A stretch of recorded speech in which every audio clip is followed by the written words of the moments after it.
It's time for the one and only, the premier, the only official podcast of Pro Rodeo.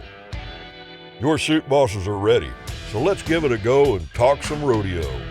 Welcome into a special episode of the Chute Bosses, the official podcast of Pro Rodeo. It's Tanner Barth and Tracy Rink here, and we got a bunch of exciting news to break down for you, Tracy. We're here at the Wrangler National Finals Rodeo. You know, things pushed back a little bit. We got started a little bit later than we wanted to, but great to have rodeo last night here at the Thomas & Mack. Yeah, round one obviously got delayed because of some tragic events that happened December 6th on the UNLV campus. Our hearts go out to the families affected that and anybody that's affected by that. But I guess the first thing here, now people see how much taller you are than me. I look like a midget wrestler. Come on, man. You didn't bring your box to Vegas? I didn't bring my box, but no, round one was extremely exciting. Obviously there was some common winners, but some new guys, and obviously we led with Wrangler Steiner. Yeah, and it was interesting, Tracy. You know, it kind of seemed like it was one of those nights where, you know, we did have a bunch of first-time round winners. You know, that's something that coming into round one, you never know. You think, you know, the veterans are going to be the ones that come out and get the job done, but it's the new guys. You know, Wrangler Steiner gets a round win. Dalton Massey, first ever Wrangler National Finals Rodeo, gets a round win. You know, and on and so forth with Sissy Wynn, and then, you know, just making it down the line where Kai Hamilton finally gets one by himself. And, you know, it was just an interesting night of rodeo, you know, one that maybe a lot of people didn't expect. Yeah, it's a different vibe when things happen the way they happen, unfortunately, and it got pushed back. And I'm sure those guys were so amped up. They're always ready for the first Thursday in December. And then all of a sudden it got pushed back for unforeseen circumstances. And it'll be interesting to see, like, okay, you got round one out of the way, and how many times have we seen the round one guy win money and then they never get a check after that? And then we don't wish that, but it's just an odd event sometimes with the round one guys. And ultimately, you got to get things going here if you're going to win a world championship. But the thing that I noticed and I expected is, like, Wrangler Steiner was 7th when he came in last night. Now he's 3rd. And that just tells you how much these rounds pay, you know, over $30,000.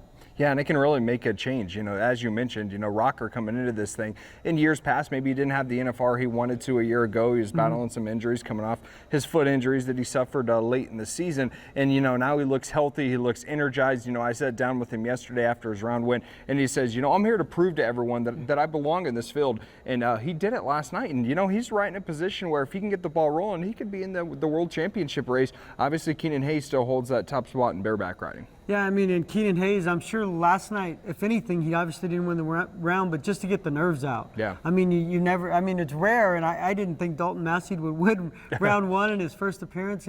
He's obviously on a great horse, and there's a lot of things going for him, and that's got to be an ultra confidence boost for him. But you just never know with round one. Some guys react different. I mean, even a guy like Tough Cooper, who got in at 15, 8.8's not the worst time. It's not a slow time. That was out of the money. Yeah, and John Douch comes in, hits a 7.7-second run, wins his first ever round here in Las Vegas. Joe B right there, they said they were going to have a heck of a time down at the South Point. And a couple other events we want to look at. Clint Summers, Jake Long, and the team roping come out, get the job done. But also we have a shuffle on the top. You know, coming in, obviously Caleb Driggers was leading the headers. On the other side, it was Wesley Thorpe. But now you get Junior and Caleb back at number one, a place that they're super familiar with, super comfortable with. Yeah, and they've always had great NFRs together. They haven't won as many world titles as I'm sure they've liked, but they've won some. And the way to win is be consistent here. Yeah, and that's something that we're going to continue to watch, is that consistency. Obviously, you come into round one, you're amped up, you know, the emotions are flowing, everything. You're excited to be here in Las Vegas. Now let's see where it's at when you're night two, because Tracy, as you know, a lot of guys can come out, you look so great in round one, and then things kind of change in round two. What are you looking forward to? What's the storylines you're watching here as we head into Saturday night? I'd like to see, I mean, Stetson Wright obviously didn't have the round he wanted in round one. He got bucked off in Saddle Bronc. He had a good ride going. He got bucked off right around the 7-second mark. Bull riding, he barely made it out of the chute. It was an odd ride, to say the least. You're talking about a guy that won 19 out of 23 in September.